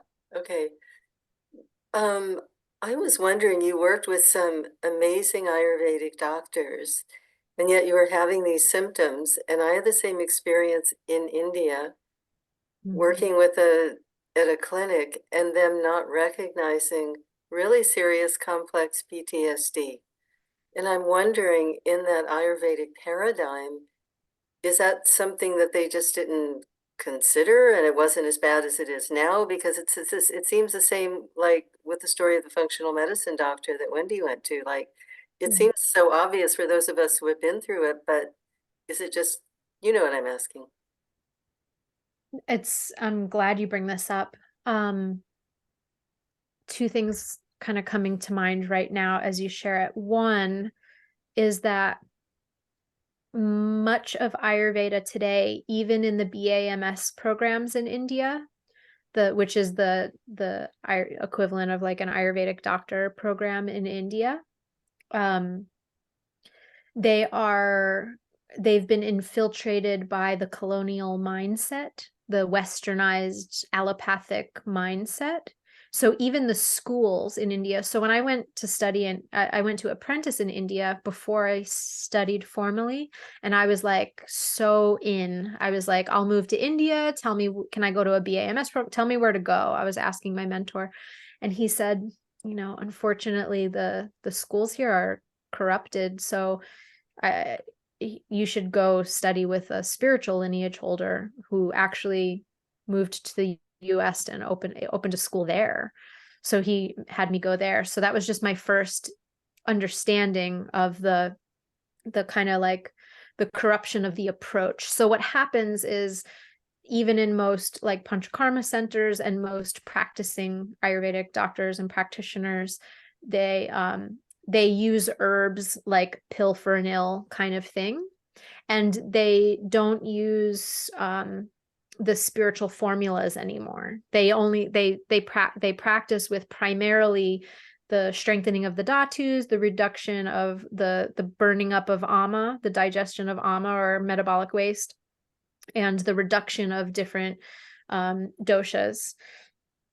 And so they'll work on that level. Now, even when you go through panchakarma, like emotional stuff will come out, but they don't have it's not built into the system like trauma-informed care in any way. And so I think that's a big missing piece. And so it's not that it doesn't exist, it's just that it's not really being practiced. So then the second thing, where when it comes to like the Ayurvedic paradigm, it does emphasize, and like the the yogic science aspect, it does emphasize spiritual upliftment, so that we're a little more detached from our identifying with the physical body, with the emotional body, with the traumas, etc. It creates space between them. But what happens is, I think in this modern day and age, there's so much more emphasis on the mind, that the mind can grasp back onto these things because we haven't learned how to have right relationship with them. And so it kind of the tethers are still there, even if we go through cleansing, even if whatever. So for me, the piece that I was missing was the therapeutic application of some of those modalities that helps me not just consciously think, oh, I'm not the body, oh, I'm not those traumas, oh, I'm not that. But the mentor that I work with now, we work more with like the spiritual formulas that do help unlift and untangle some of that. But then, I went through and also studied the trauma-informed and trauma-specific therapies that help. Even since the Enlightened Body System started, I've gone deeper into that work, which is more of the resolution of the imprints and the past experiences, and to really bring validation to the parts of us that were hurt because they are voiceless. So all those things that you said with complex PTSD and complex trauma, I think it fits in beautifully to the umbrella of Ayurvedic insight. And I think without that, it's not as effective. But I think this also, the way it's practiced, isn't as effective without that therapeutic part. Yeah, So- I mean, I agree. I had that such a gifted opportunity to see how you laid that foundation, that it all has to be there. And I also wondered in Ayurveda with ancestors, because then so much comes forward with that. So I guess the curiosity, and I saw somebody else ask that question, is were you in in the studies that you had of Ayurveda in the Vedas, did you make that application yourself, or did you actually find somebody who had that knowledge and then you applied it? Or Oh, both? beautiful question. It wasn't, it was a little bit of both. There were pieces that have been picked up through indigenous teachers, but in part of my, it was interesting, in part of I'd say a big part was indigenous mentors, not Ayurvedic doctors, but like real embodied indigenous mentors. But as I sat with it, I realized I'm trying to, how do I can put this concisely? Sometimes in my meditations, there are certain things that come across your awareness. Some of those things are thoughts that you just need to redirect your mind back to the breath or back to your mantra or whatever it is, your Ishtadev, whatever your focus is for your meditation. But there was at times there were pervasive things that would come across my awareness that were not of the mental plane, were not of the emotional plane, were of something really beautiful. They weren't quite the spiritual plane, but I couldn't ignore them anymore. And it was like a calling from my ancestors. It was a resolution piece. And so as I sought some indigenous teachers, and I started doing some rituals around that, it felt much more wholesome in the sense of like, there are so many subtle layers. There's not only what happened to us in this lifetime, let alone past lifetimes, but also just in the bloodline of the bodies that we've, of generationally. Yeah. And I think it's important to honor and acknowledge, and very beautiful to honor and acknowledge. So I'd say it's been a natural unfolding, but it's where some of my genuine interest has gone. And I think there are also more and more healers, starting to be aware of that and talk about that. And so although that wasn't a direct piece from my Ayurvedic mentors, I think all indigenous cultures, like truly connected to the indigenous roots of connection to the earth and the elements, etc., they all have their own kind of system of Ayurveda, natural medicine, connection to the spirit of plants, of place, of life. And also in the last 3 years, I've lived in a natural place, very rurally in the mountains on a little farm. So it's like those impressions, that stage 3 that I was talking about earlier, the impressions of the city and the psychological static that really does impact us in cities, has been reduced. And so it's allowed for some of those threads to come up.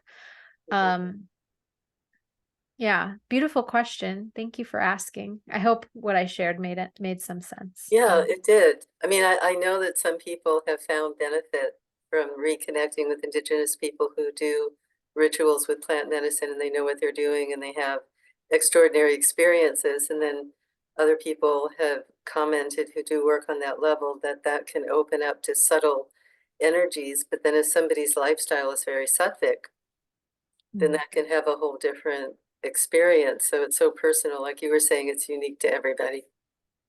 It is unique to Yeah. everybody. And I think the plant medicines aren't necessary for everybody. They weren't a necessary part for my path. And I think it's because of what you just said. It's sattva. If there is a lot of rajas and tamas in the system, the plant medicines, including like psychedelics, which are now being used for trauma healing therapy, I think that it can be really beautiful to help pop us out of that, give us a new perspective on those patterns, and it helps rewire the nervous system. It's just not something, but it does it you know, it needs to be done in the context of sattva, or it can be dysregulating for certain people. So I personally haven't gone that route, even though I respect it. That hasn't been my personal way. And I think that the Ayurvedic medicines that have more spiritual components, really potent, you know, Ayurvedic medicines, allow the process to happen organically, but also quickly, like more quickly. So, and yeah, in a more really uplifting way. But it needs somebody like you to be able to hold space for that, for when these things come up. I think it's just such a powerful part of the healing, is to not ignore that, and to be able to have somebody on board, you know, who can really help support, because without that, oh my gosh, Yeah. it can only go so far, as you shared before. So thank you so much. Yeah. Yeah. I think the facilitation is so important. I surrendered to a trusted advisor to facilitate me through those depths of places that I could not have navigated on my own. And I think when someone is holding your hand to go through and walk through some of the you know, places and parts of your inner self that are scary to face, or that are confusing to face, like you need someone else there with you. And I love being that for others, and I love being able to be guided in that way as well. It's like we have to take our power back, so to speak, to a degree, but we also have to remember we're not alone. We were never meant to do this alone. You know, our society is built in a way that is very individuated, but that's not what's in our being, which is part of the indigenous longing to be back in village and connected with other humans that, like, you know, love and care for one another in a beautiful way. So yeah, thank you for bringing this up. I'm gonna continue to go through the question, make sure there's any questions. There's some beautiful shares, and for the sake of time, I'll just Can I just say something quickly? oh, please, yes. The conversation, the actual dialogue and the energy that you're sharing with, well, with Karina, Ma was sharing with you, pretty profound for me, to the degree that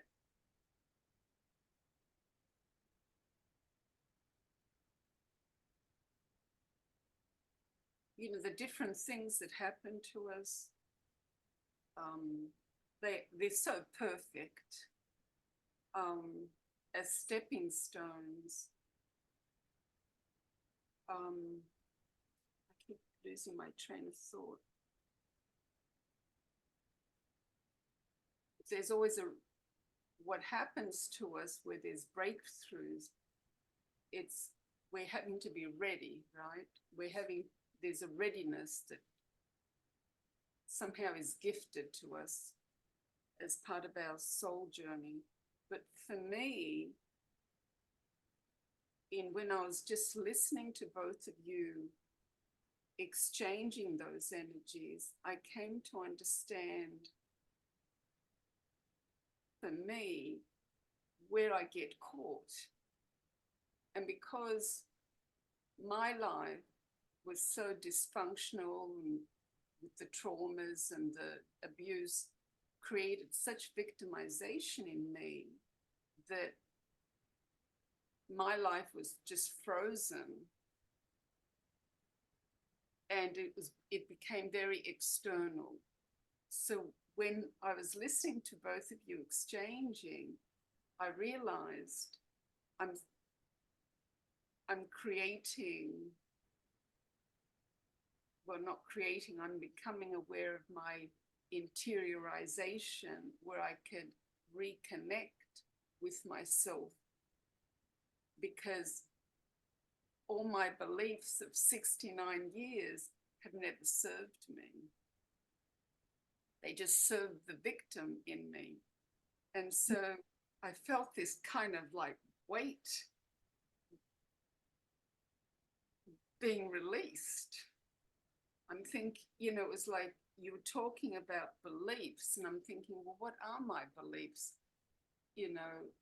Are they forced? Are they part of my victimization? Are they part of my ignorance?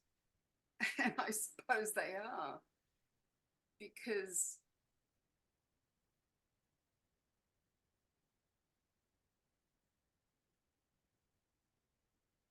when grace just visits me, I just allow something in me to just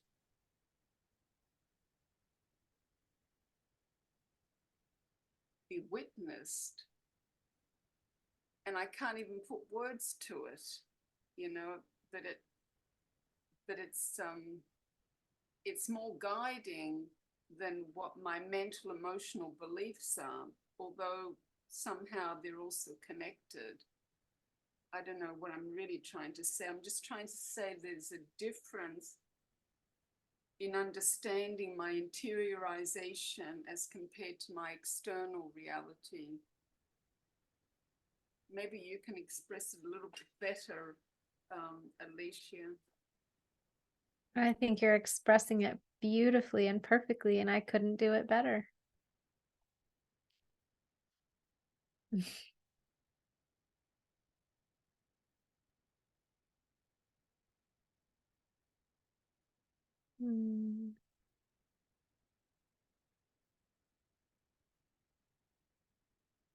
Yeah, just presence is so healing.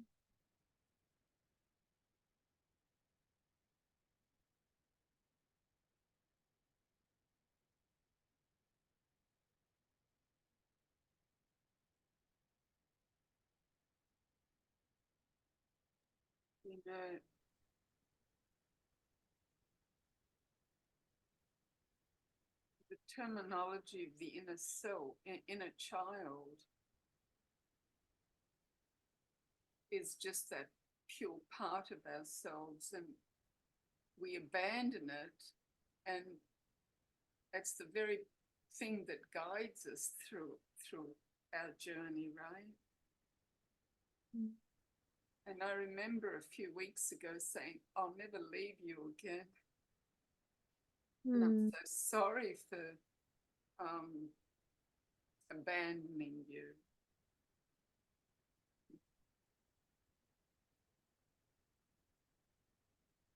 So I just wanted to thank you, Karinama, for the energy that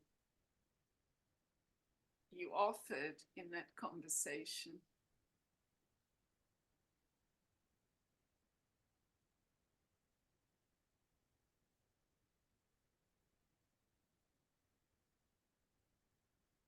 Because it really triggered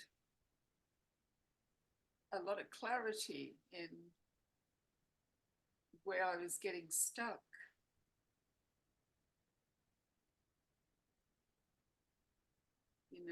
When you have such a controlling, when I took on such a controlling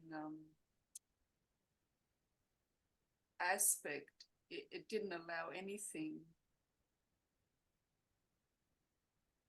to come through that was real, So it's quite a sweet release.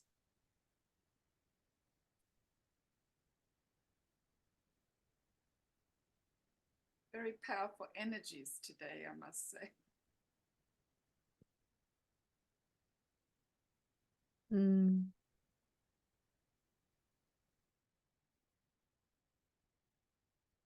I feel it. And I especially this whole dialogue is just really reinforcing to me how much we need each other in presence. Like, it's not even, we don't need each other to fix each other, to tell each other what to do. It's just the presence, and the compassion and the open-hearted, the energy that's brought.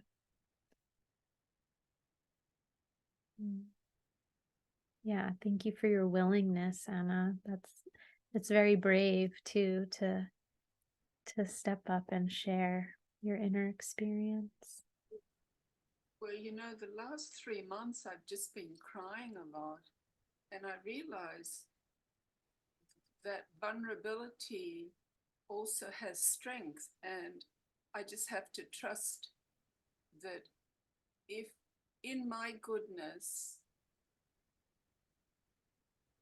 I just express that, and I pray to God that the right people come into my life, then, well, as well as, you know, using my own discernment and discrimination, then everything happens for my personal growth, but also just to be, you know, as part of the experience, rather than blocking it, you know, or stopping it, or. But yeah, it's a new journey of discovery of, you know, how to behave with, you know, the values and the morals that are really of what the spirit is, and not to be afraid of it anymore. But the work had to be done to release all those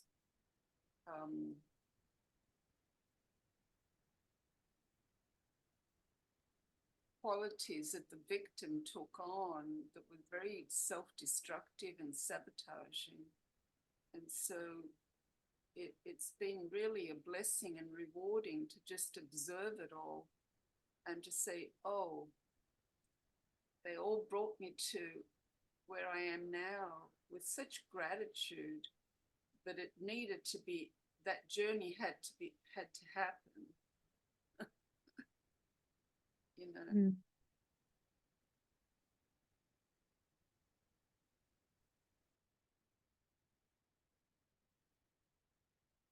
You.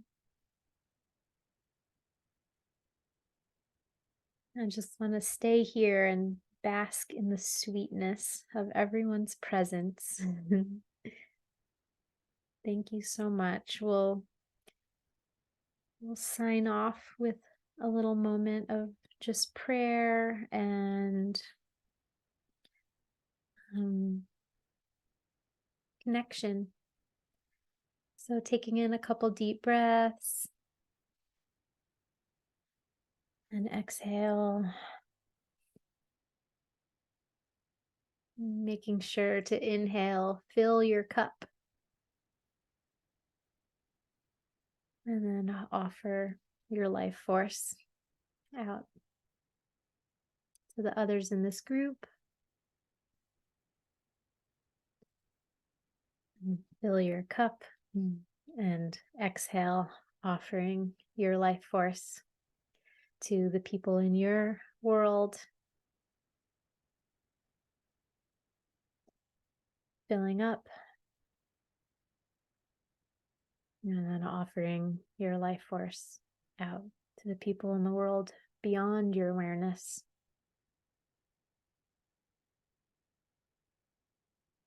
And then filling up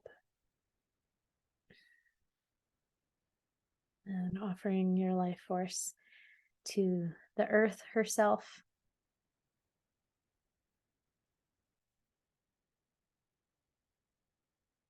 Filling up and offering your life force to life itself.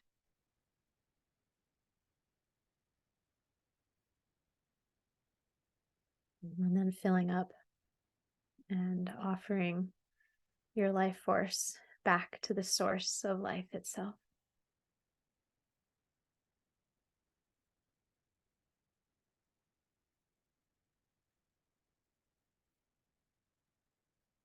May all of your thoughts, words, actions continue to be in service to that source of life itself.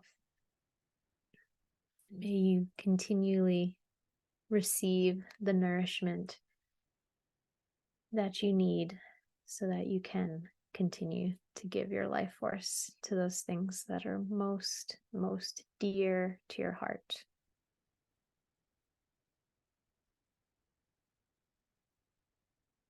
Hari Om. Blessings. See you all next month. And you'll hear from me sooner. All right. Take care, all. Thank you. Thank you. Bye bye. Bye.